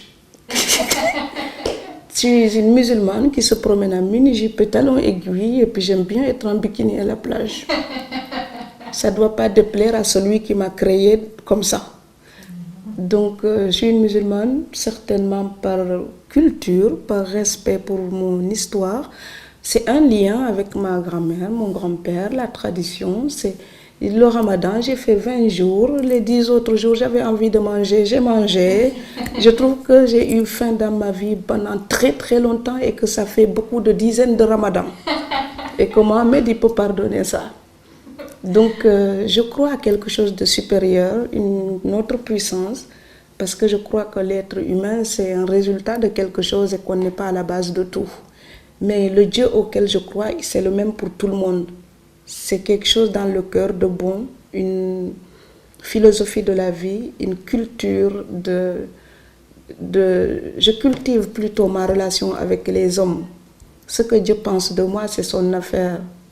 Et quand on me demande pour la religion, je dis jamais je suis musulmane ou je ne suis pas musulmane. En fait, je m'en fous. C'est comme la couleur, enfin, je sais pas, c'est comme la couleur de mes dessous. Ça ne regarde personne. Regardez les mosquées, les églises, enfin, ces cathédrales, les synagogues. C'est la religion, la tour Eiffel. Tous les symboles religieux ont été bâtis par des hommes. Et ça a toujours été bâti avec cette construction phallique. Pourquoi? Parce que c'est le dogme et c'est le symbole de la puissance. Je pense que les religions seraient moins dangereuses si les lieux de culte étaient ronds comme des cuvettes, comme des lacs, comme des vases, comme le contenant, comme la femme. Si on n'était pas là dans une conquête, c'est un petit peu la flèche de Mars. C'est toujours le dieu de la guerre, c'est pointu, ça va comme ça. Pourquoi on n'en ferait pas quelque chose de plus rond, de plus accueillant et pas de pointu qui s'impose? Et donc les symboles religieux, avant d'être des symboles religieux, ce sont aussi des lieux de culture, ce n'est pas simplement un lieu de culte. Ça reflète beaucoup la culture des hommes. Et je dis toujours, on regarde les mosquées, les églises, tout ça, comme des lieux de culte. Il faut aussi penser que ce sont des lieux cultuels et culturels. Et ça traduit quelque chose de la civilisation humaine, c'est-à-dire toujours un rêve de domination et de puissance. C'est pour ça que c'est intéressant de prendre des libertés avec la religion. Moi, je veux une religion douce qui me permet de me mettre en harmonie avec moi, avec les autres, avec la nature, qui me permet de vivre en paix. Pas une religion qui permet qu'on m'impose un tchador ou n'importe quoi. Voilà, moi le tchador, j'en fais un string.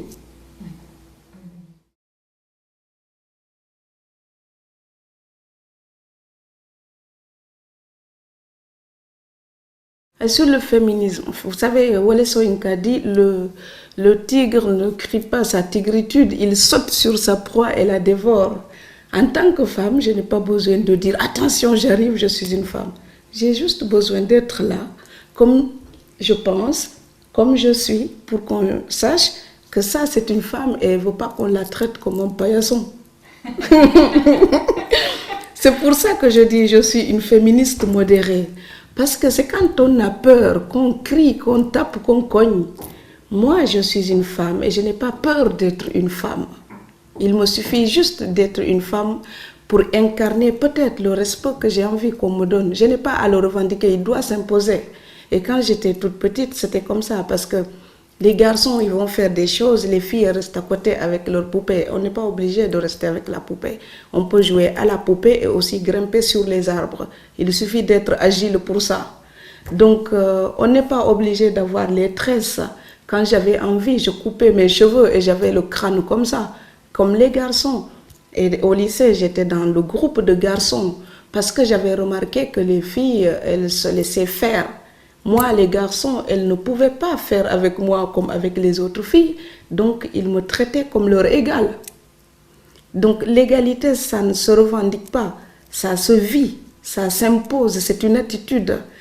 Si une femme a envie que les hommes lui marchent dessus, ne serait-ce que sa façon d'être présente avec ces hommes-là permet de la traiter en sous-être. Mais quand une femme, elle est là et qu'elle incarne le respect qu'elle a pour les autres et pour elle-même, il n'y a aucun homme qui marche dessus. Donc c'est déjà ça. Et si je ne suis pas peut-être je dis toujours par rapport à l'écriture, je ne vais pas faire croire aux Sénégalais que je suis la Sénégalaise modèle 100%. C'est faux. Mais je ne vais pas non plus faire croire aux Français que je suis le produit de leur colonisation réussie. C'est faux. Je suis un peu cette africaine et cette française mélangée. Et c'est ça qui donne le ton de mes textes ou le contenu de mes textes. C'est parce que je suis cette Sénégalaise qui, avec l'éducation occidentale, j'ai pu ouvrir le regard et me dire, tiens, ça chez moi dans ma culture, ce n'est pas acceptable. La culture occidentale m'a donné la possibilité de cette liberté-là, de remarquer cette chose qui n'est pas acceptable dans ma propre culture. Mais grâce à ma propre culture aussi, j'ai vu de la société occidentale des choses que je n'accepterai jamais. Parce qu'en tant que fille africaine, il y a un regard que j'ai gardé aussi de l'Afrique qui me permet de critiquer certaines choses en Occident.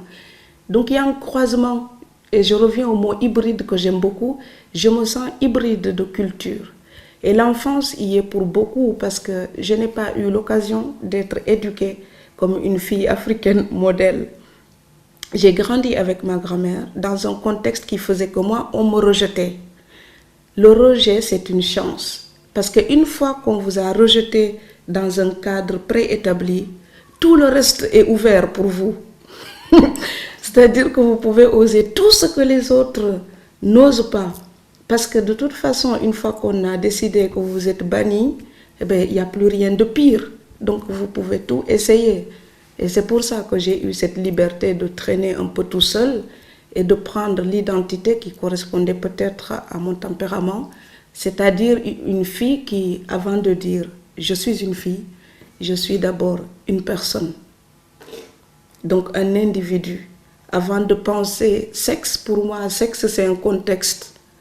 Donc je ne pense pas que je suis faite différemment comme monsieur, sauf quand on est dans un contexte où il est important de se souvenir de ça.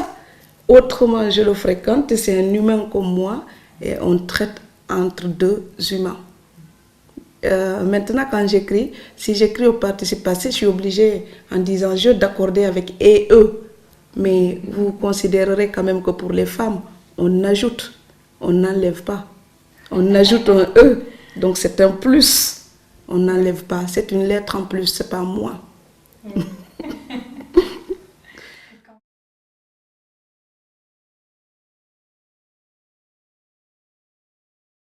Vous travaillez surtout la nuit, vous écrivez la nuit. Oui. À partir de quelle heure? Il n'y a pas d'heure. Je peux commencer à 21h ou 22h et écrire jusqu'à 5h ou 6h du matin. Et il m'arrive de commencer à minuit et puis j'écris jusqu'au lendemain à 8h. Hein. Ah, oui. Mais la nuit, pour moi, c'est tant que je ne lève pas les volets. Et cette écriture-là, c'est ce que j'appelle mon délire. Ça, c'est que la nuit, les romans, les nouvelles, les poèmes, c'est que la nuit. Maintenant, quand je fais une conférence ou un article, ça, je peux faire la journée parce que c'est intelligent. Et quand vous écrivez direct sur la machine, sur l'ordinateur? Je suis une gauchère, contrariée, donc j'écris très mal à la main. Vous avez vu vos dédicaces, c'est comme les écritures des enfants. Ça monte, ça. Je ne peux pas faire les attachés. Oui. Et depuis qu'on m'a changé de main d'écriture, quand je note cette main-là, qui était la première à écrire, elle est fâchée un peu avec la droite. Alors avec l'ordinateur, elles sont toutes contentes, toutes les deux, d'être ensemble parce qu'elles se complètent. Donc je prends de petites notes, j'ai toujours mes carnets pour prendre des notes, mais quand je veux écrire beaucoup, je prends l'ordinateur. Donc j'ai mon portable qui me suit partout. Oui. Et vous avez tendance à écrire vite, lentement? Est-ce que vous corrigez en écrivant? Comment ça se passe pour vous? J'écris parfois parce que j'ai le sentiment d'avoir fini une page dans ma tête. Donc j'aime pas la réécriture. Je trouve que ça sent la plomberie, c'est comme les plans. Si on fait ce plan-là, je mets ça, ici je mets ça, là je mets ça. N'importe quel étudiant en lettres peut le faire, le roman. Donc, c'est comme un plan de dissertation. Tout le monde a appris ça. Et moi, ce qui m'intéresse, c'est le feeling, l'ambiance intérieure qui va rendre un langage plus coloré, plus sucré ou plus acide. Et ça, c'est de l'ordre de l'insaisissable, du personnel, vraiment. Ce n'est pas un plan technique. Donc, je refuse le plan technique que l'étudiante en lettres que je suis utilise pour la thèse. Ça, c'est pour la thèse, pour le travail scientifique carré à côté là, parce qu'il y a une charpente et tout est réglé, c'est bon. Mais pour le roman, ça épouse vraiment mes émotions. Le plan, il se fait pendant que je travaille, pendant que j'écris. Mais je ne commence pas tout de suite. Quand j'ai un livre dans la tête, je travaille beaucoup dans ma tête pendant longtemps. Et une fois que j'ai commencé à écrire, je me récite une page dans ma tête. Il faut vraiment que la musique, l'enchaînement, le contenu me conviennent dans ma tête. Et quand j'ai décidé que j'ai vraiment terminé cette page dans ma tête, après je tape. Et donc en général, je ne l'enlève plus du tout rien. Le vent de l'Atlantique, c'est un premier jet. Parce que après, une fois que j'ai tapé, c'est fini. Par contre, chaque soir, avant de continuer dans le livre, je relis tout ce que j'avais écrit avant, jusque là où j'en étais la veille. Et c'est pas grave si après je tape seulement un paragraphe ou 2 pages ou 10 pages. C'est pas important pour moi. Ça peut être même 3 lignes, c'était nécessaire ce soir-là. C'était l'ambiance de ce soir-là. Mais je recommence toujours au début pour voir là où j'en étais la veille. En général, quand j'arrive là où j'en étais la veille, la suite se déroule tout seul. C'est-à-dire l'émotion ne ment pas. Et elle s'accorde toujours avec ce qui lui convient. Et mon rêve, ce serait que ce soit spontané, que ce que j'écris soit vraiment comme ce que je ressentais au moment où j'ai décidé d'écrire cette chose-là. Après, je peux relire et je trouve une phrase moins signifiante. Ah, ça c'est un peu nul. Il m'arrive de laisser ça exprès pour me dire, c'est ta part humaine de faiblesse, tu ne vas pas tricher. Il m'arrive de laisser ça. Ça se diversifie à des moments où on ne s'y attendait même pas. Parce que quand on écrit, il ne faut pas croire que nous, on surprend seulement le lecteur. Ce serait prétentieux pour un auteur de penser qu'il surprend seulement ses lecteurs. Non, moi, quand j'écris, les personnages me surprennent aussi. Je décide que je veux faire ça, et puis à un moment donné, quelque chose se passe, et le personnage il dit non, on va aller là. Et je suis, et ces jours-là, je suis très contente. Je me dis, tiens, il est devenu capricieux. Il m'a trouvé un peu bête, il a décidé de prendre sa liberté. Et donc maintenant, est-ce que vous oscillez entre la nouvelle et le roman? Est-ce que vous êtes plutôt romancière maintenant? Comment vous faites entre l'écriture d'une thèse de doctorat, si j'ai bien compris, Oui. donc, et des articles que vous avez mentionnés? Donc vous avez beaucoup d'écriture, beaucoup de genres, beaucoup de... Je pense qu'on ne choisit pas un style d'écriture. Je pense que l'histoire que vous avez envie de raconter choisit sa forme. Mais je ne suis qu'une débutante, hein, mais c'est ce que je crois. En tant que débutante, il y a des fois, j'allume mon ordinateur et le texte qui vient, il décide, je suis un poème. Pour sa musique, pour son ton, pour sa brièveté, pour tout ce qui veut aller là-dedans, la structure vient tout de suite, c'est un poème. Et puis il y a des idées que j'appelle les idées un peu comme un couperet. C'est un coup, une idée, c'est un peu comme le taekwondo. Ça, c'est la nouvelle, parce que c'est rapide, ça va droit au but, c'est incisif, c'est précis. C'est vraiment comme du karaté. Et ça vient tout seul et avec une forme courte et ça chute. Et ça, c'est nouvelle, tout de suite. Et puis, il y a des idées qui viennent avec des tiroirs, des récits enchâssés, des histoires croisées, des chemins, des sentiers. Ben, on est dans un parc, vous voyez. Donc, on contourne des arbres, on rencontre d'autres, on prend un chemin, on tourne, on complète. Ça, pour moi, c'est le roman. Parce que c'est plus long, parce qu'il y a une technique dilatoire beaucoup plus lente, beaucoup plus structurée aussi. Et là, ce n'est pas une idée, un roman. C'est plusieurs idées qui se regroupent pour constituer une pensée en elle-même avec un thème plus large.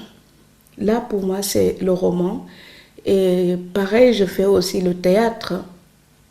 En fonction des tirades qui me viennent dans la tête, des scènes, quand c'est trop visuel comme ça, trop avec des déictiques spatio-temporelles très précises, pour moi, c'est du théâtre.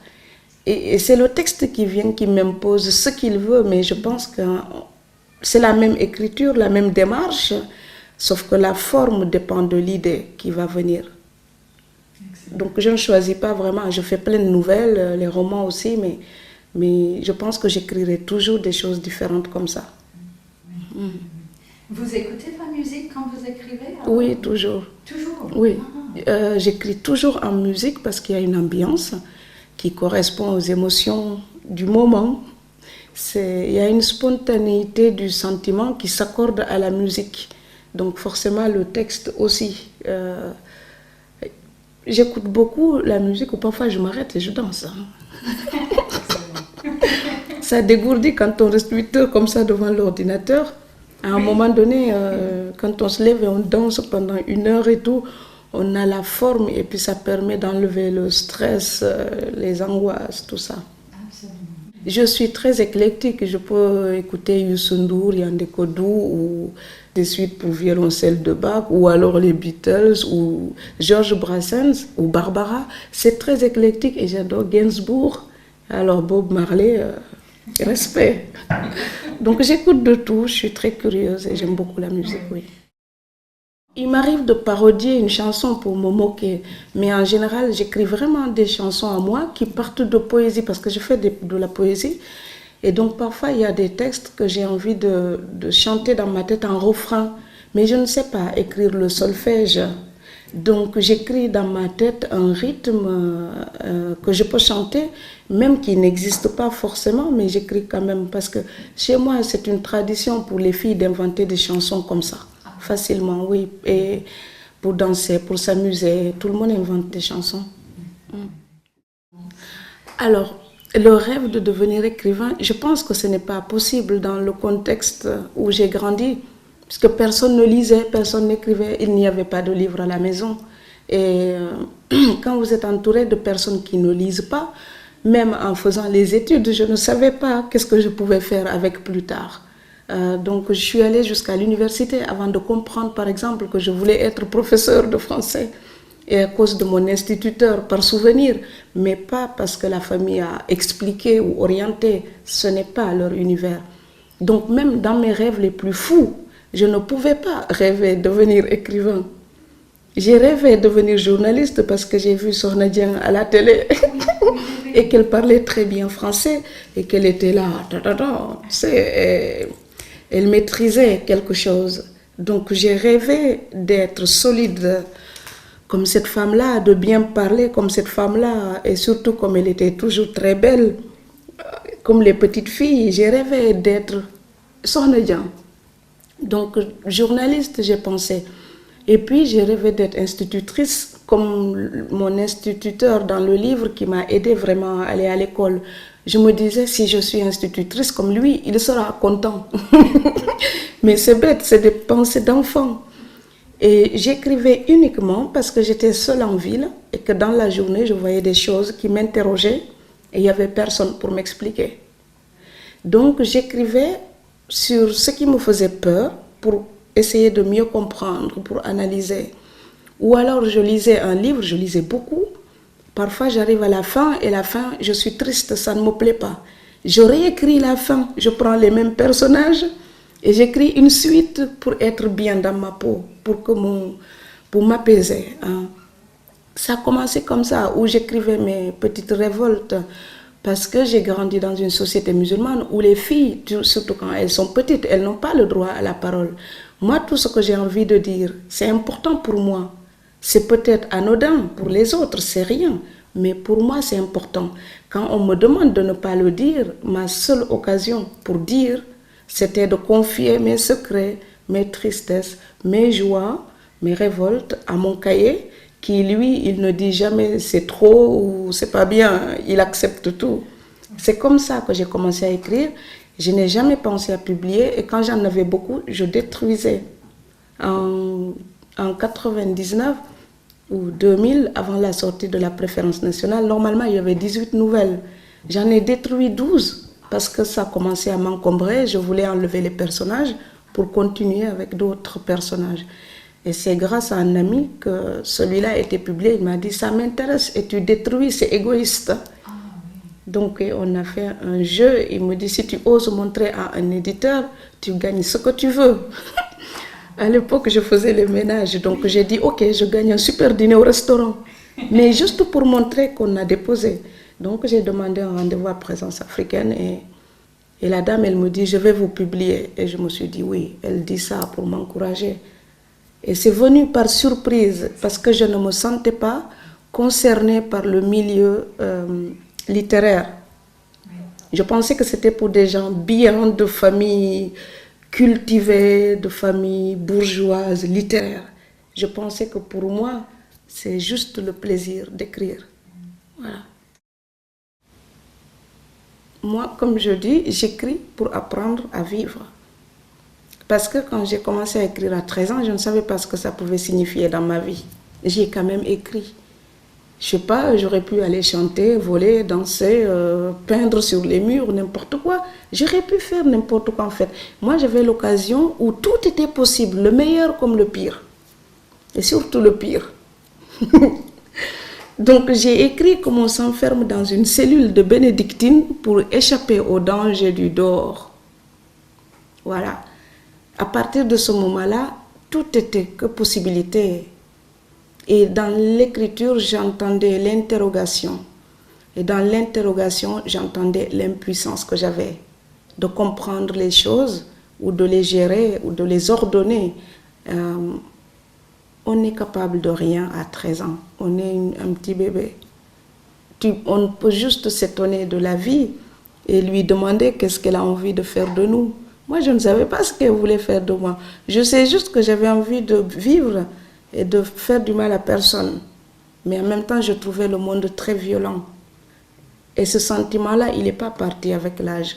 Il y a des jours où je me sens vraiment comme cette fille de 13 ans avec son cahier et qui n'a rien dans la vie à part un stylo.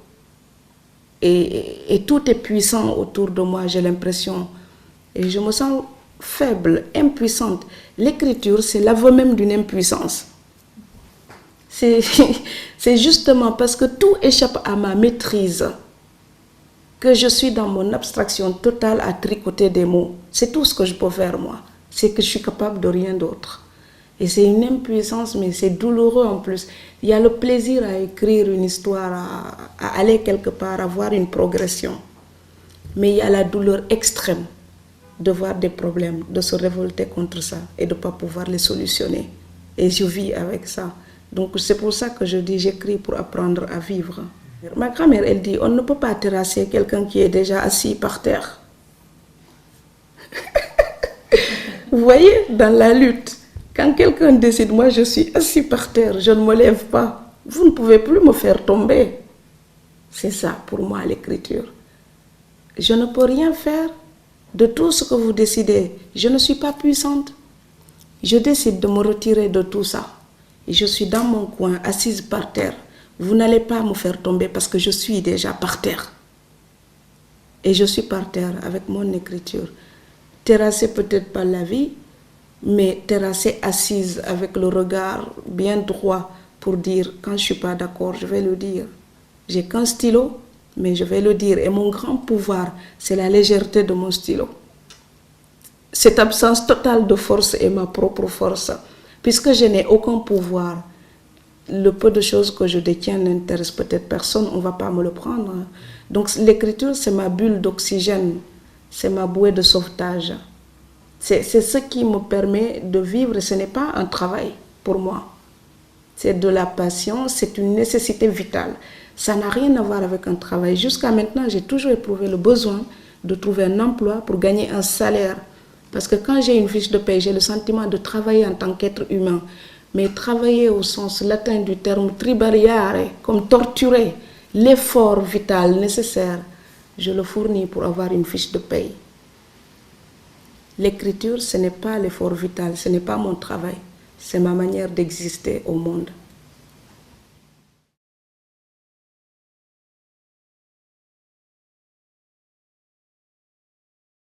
En doctorat, j'ai fait littérature et philosophie mêlée du XVIIIe siècle. Donc j'ai travaillé sur le personnage naïf dans le théâtre de Marivaux. Et puis j'ai étudié les lettres pour l'éducation esthétique de l'homme au XVIIIe siècle du philosophe Schiller, allemand. Et alors pour faire la thèse, j'ai voulu travailler sur Sembène Ousmane, qui est romancier et cinéaste sénégalais. Pourquoi ? Parce que sur le 18e, 19e siècle français, allemand, je peux le faire, mais il y en a beaucoup d'autres qui le font en Europe. Alors que nous, nos écrivains, ils ont peut-être plus besoin que leurs pensées soient partagées.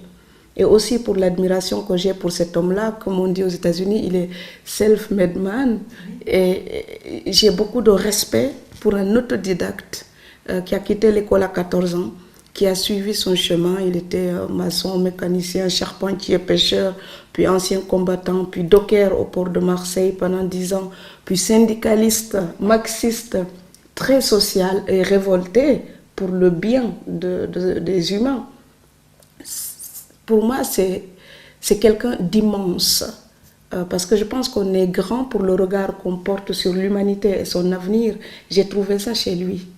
Donc c'est ça qui m'a interpellée et j'étudie le thème du voyage, des échanges et de la formation au sens initiatique dans l'œuvre littéraire et cinématographique de Sembène Ousmane. Voilà. Parce que j'ai étudié et enseigné aussi le cinéma, je trouvais que c'était une occasion de mettre les deux ensemble. Vous êtes ici comme écrivain européen. Si on vous colle l'étiquette francophone, souvent on fait une distinction entre francophone et français, comment est-ce que vous réagissez à ce terme-là? Est-ce que c'est problématique pour vous? Ça dépend de qui parle. Parce que si on va à la définition linguistique, francophone étant tout ce qui est écrit ou dit en français, c'est tous les Français, tous les Sénégalais qui écrivent et toutes les personnes du Québec, de Belgique qui parlent français. Donc à ce titre-là, on ne peut pas dissocier un Sénégalais d'un Français ou d'un Belge pour leur écriture, si c'est simplement la question du langage. Maintenant, je pense que selon des situations, le terme francophone renforce ou renferme l'idée de ressortissants de colonies de France. Et donc, selon la personne qui parle, ça peut être respectable ou dévalorisé. Parfois, je pense qu'il y a des gens qui sont assez hypocrites pour quand ils disent littérature francophone, c'est une espèce de sous-littérature française. Et devant ces gens-là, j'aime bien leur dire, mais non, ce n'est pas de la littérature francophone, c'est de la littérature, point. Parce que je ne vois pas, quand on utilise la même langue, qu'on la traite de la même manière. Je ne vois pas la différence entre moi et n'importe quelle Française formée à l'université de Strasbourg. On a le même niveau, on peut avoir une sensibilité différente, mais on va traiter la langue avec les mêmes armes. À ce titre-là, pourquoi me différencier d'elle? On fera de la littérature, bonne ou mauvaise, mais de la littérature, c'est tout. Et donc c'est selon le contexte que... Mais d'une manière générale, je pense qu'il y a une différence qu'on veut faire entre littérature africaine, européenne, américaine. Honnêtement, ce sont des étiquettes, je m'en fous. Quand je lis John Steinbeck, je m'en moque qu'il soit sénégalais ou pas. Quand je lis Hemingway ou quand je lis Dublin, c'est pas sa nationalité qui m'intéresse avant, c'est sa pensée. Parce qu'il y a des écrivains américains dont je me sens plus proche que certains écrivains sénégalais. Et donc c'est une communauté intellectuelle avant une communauté de mélanine ou de géographie. Et moi je suis amoureuse de la langue française parce qu'elle a plein de nuances, elle a plein de musique, elle a des subtilités. Je pense que ce que nous disons, les sujets que nous abordons peuvent être intéressants. Mais ce n'est pas seulement le sujet qui compte, c'est la manière de raconter une histoire. Finalement, une histoire de femme de ménage. Au XVIIe siècle, oui, au XVIIe siècle, il y avait le journal d'une femme de chambre. Qu'est-ce que je peux raconter de plus important que ce livre-là? Ça a déjà été fait. Tout ce qu'on raconte, ça a déjà été raconté d'une manière ou d'une autre par des gens.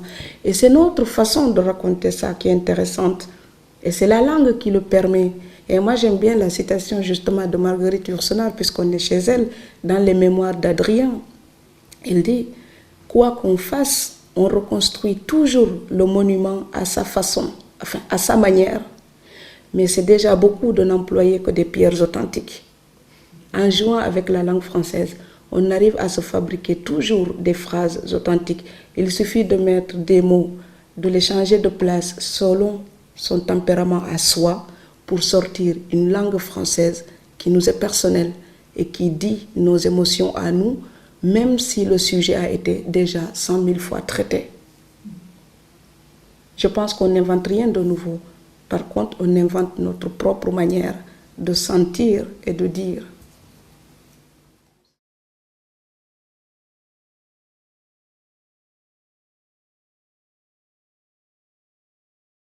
Nous, on est francophones. Mais sur le plan de la consommation, ce qu'un Français peut se permettre, un gars de mon village ne peut pas se le permettre. Donc si on met les télécommunications au même prix pour les immigrés qui appellent là, nous on ne s'en sort pas. Il n'y a qu'à regarder les billets d'avion. N'importe quel Français peut prendre un billet d'avion et arriver au Sénégal demain. L'inverse n'est pas vrai.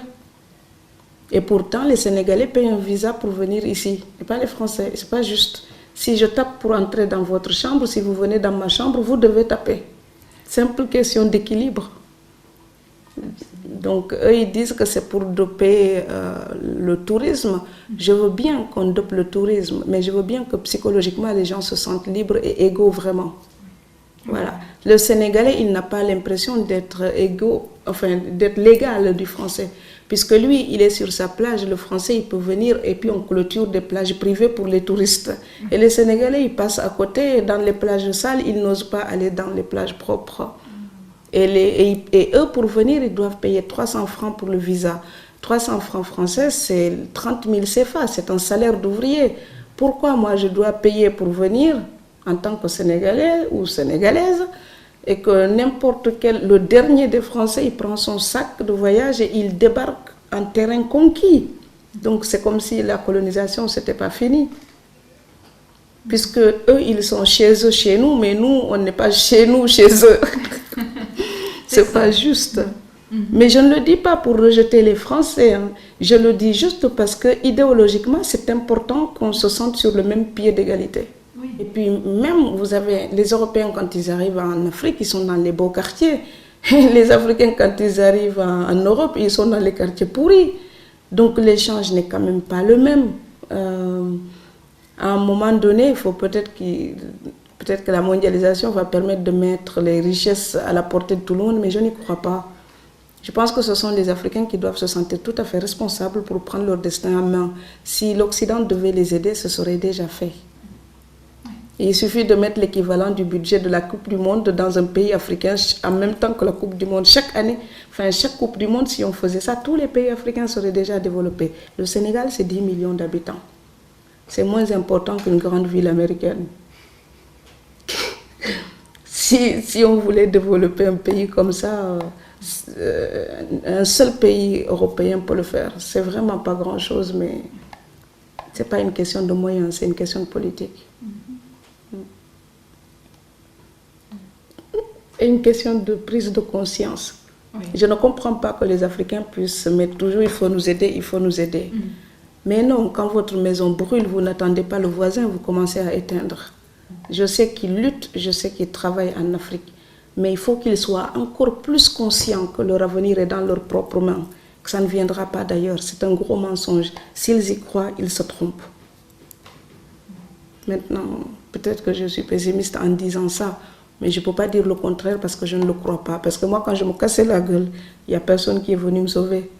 Donc, et je pense qu'on peut mettre ça à l'échelle d'un village, d'un pays et d'un continent.